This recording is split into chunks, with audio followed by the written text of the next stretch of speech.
Hello दोस्तों, welcome to our channel study sphere. आप देख रहे हैं पॉलिटी सीरीज, जिसमें हम लोग देखेंगे आगे के कुछ सारे सवाल।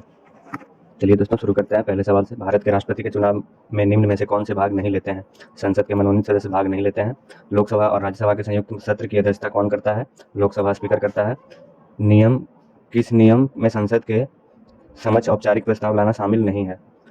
193 नियम 193 कोई भी सदस्य जो तत्काल सार्वजनिक महत्व के मामले पर चर्चा करना चाहता है, वह स्पष्ट रूप से और स्पष्ट रूप से उठाए जाने वाले मामले को निर्दिष्ट करते हुए महासचिव को लिखित रूप में नोटिस दे सकता है, बशर्ते कि नोटिस के साथ एक व्याख्यात्मक नोट होगा जिसमें कारणों का उल्लेख होगा। विचाराधीन मामले पर चर्चा करना, बशर्ते यह भी कि नोटिस के समर्थन में कम से कम 2 अन्य सदस्यों के हस्ताक्षर हों। संसद में एक विधेयक धन विधेयक है अथवा नहीं, इसका अंतिम निर्णय कौन लेता है? स्पीकर। कोई विधेयक वित्त के संबंधित से है या धन से संबंधित है, इस पर अंतिम निर्णय लोकसभा द्वारा पारित होने पर लोकसभा अध्यक्ष द्वारा किया जाता है या फिर राज्यसभा को भेजा जाता है। भारतीय संसद के संदर्भ में शून्यकाल क्या है? शून्यकाल है दोस्तों प्रश्नकाल के तुरंत बाद का समय। पहला घंटा जो है संसद के दिन का पहला घंटा जो है प्रश्नकाल होता है, और उसके तुरंत बाद का जो है शून्यकाल होता है। एक वर्ष में लोकसभा के आमतौर पर कितने सत्र आयोजित किए जाते हैं? 3 सत्र आयोजित किए जाते हैं, शीतकालीन, मानसून और बजट सत्र। लोकसभा के पहले सत्र की शुरुआत कब हुई थी दोस्तों? 13 मई 1952 में। लोकसभा में प्रश्नों की स्वीकार्यता का निर्णय कौन लेता है? स्पीकर। संसदीय कार्यवाहियों में शून्यकाल के दौरान मतदान में उनके प्राथमिकता के अनुसार प्रतिदिन कितने मामलों को उठाने की अनुमति दी जाती है? 20। निम्न में से किस संसदीय समिति का कोई भी सदस्य राज्यसभा में नहीं होता है? प्राक्कलन समिति। भारतीय संविधान के 10वीं अनुसूची के तहत लोकसभा के किसी भी सदस्य की अयोग्यता से संबंधित किसी भी मुद्दे पर अंतिम निर्णय किसके द्वारा लिया जाता है? स्पीकर, लोकसभा द्वारा। निम्नलिखित में से कौन राज्यों के महाधिवक्ता की नियुक्ति करता है? राज्य का राज्यपाल। नीचे दिए गए कथनों में से कौन सही है? कोर्ट मार्शल द्वारा दिया गया सजा या सजा के संबंध में माफी देने की शक्ति राज्यपाल के पास नहीं है। भारत के राष्ट्रपति का महाभियोग की प्रक्रिया शुरू की जा सकती है संसद के किसी भी सदन में। कौन राष्ट्रपति के आकस्मिक अवकाश के दौरान राष्ट्रपति के रूप में कार्य करता है, जो राष्ट्रपति की मृत्यु के कारण उत्पन्न होता है? उपाध्यक्ष। निम्नलिखित में से किसे महाभियोग की प्रक्रिया में पद से हटाया जा सकता है? भारत के राष्ट्रपति को। भारत के राष्ट्रपति द्वारा राज्यसभा के कितने सदस्यों में नामित किया गया जा सकता है? 12 सदस्य। निम्नलिखित में से कौन सा वाक्य सत्य है? राष्ट्रपति अपना इस्तीफा उपराष्ट्रपति को सौंपता है, ये बात दोस्तों सत्य है।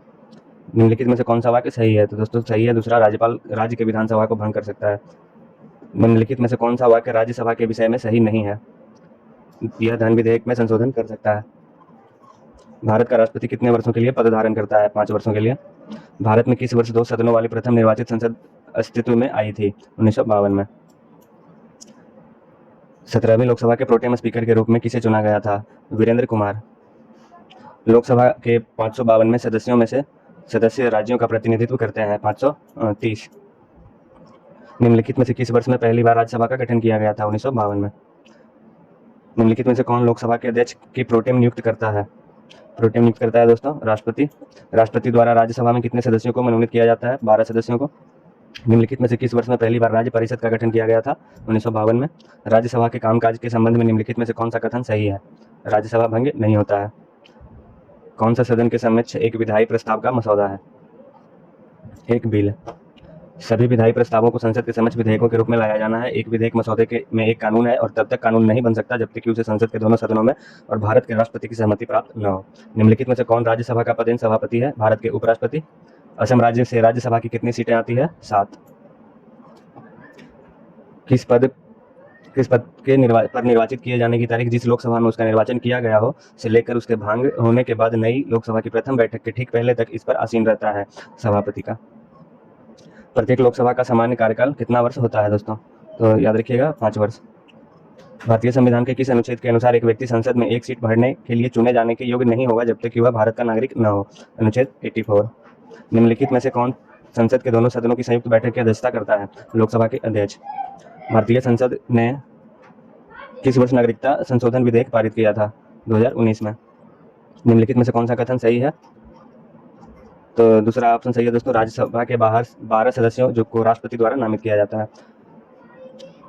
लोकसभा का अध्यक्ष अपनी इस्तीफा निम्नलिखित को सौंप सकता है। किसको सौंप सकता है? लोकसभा के उपाध्यक्ष को।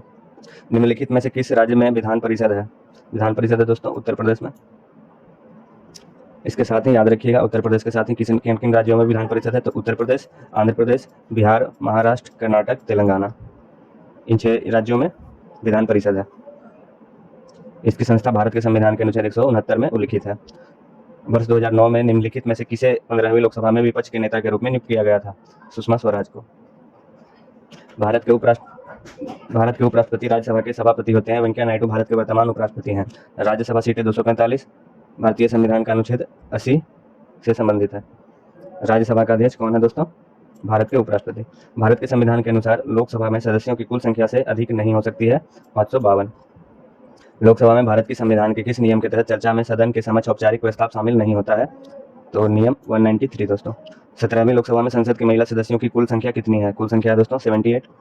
अब देखेंगे सवाल दोस्तों प्रेसिडेंट, वाइस प्रेसिडेंट और प्राइम मिनिस्टर से रिलेटेड। भारत में उपराष्ट्रपति के रूप में नियुक्त होने वाली न्यूनतम आयु मापदंड क्या है? 35। पूर्व राष्ट्रपति प्रणब मुखर्जी ने पहला लोकसभा चुनाव वर्ष किस वर्ष में जीता था? 2004 में। भारत में राज्यों के राज्यपाल की नियुक्ति कौन करता है दोस्तों? राष्ट्रपति करता है। 1975-1977 के आपातकाल के दौरान भारत के राष्ट्रपति कौन थे? फखरुद्दीन अली अहमद। 1964 में जवाहरलाल नेहरू की मृत्यु के बाद भारत के कार्यकारी प्रधानमंत्री कौन बने थे? नेहरू जी के बाद दोस्तों बने थे गुलजारीलाल नंदा। निम्न में से कौन सबसे लंबे समय तक पद पर रहने वाले भारतीय राष्ट्रपति हैं? राजेंद्र प्रसाद।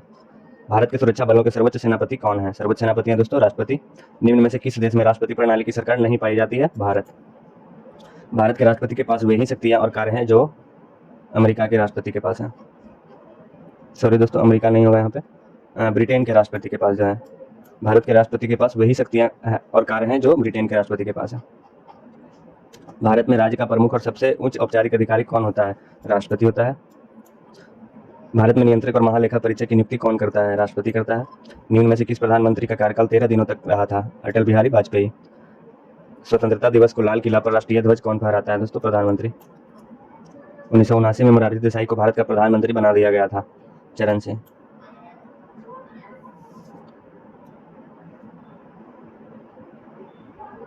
चरण सिंह ने 1979 में भारत के प्रधानमंत्री के रूप में मोरारजी देसाई की जगह ली। मोरारजी देसाई भारत के चौथे प्रधानमंत्री थे और उन्होंने 1977 से 1979 के बीच सेवा की। वह भारत के पहले गैर कांग्रेसी प्रधानमंत्री थे।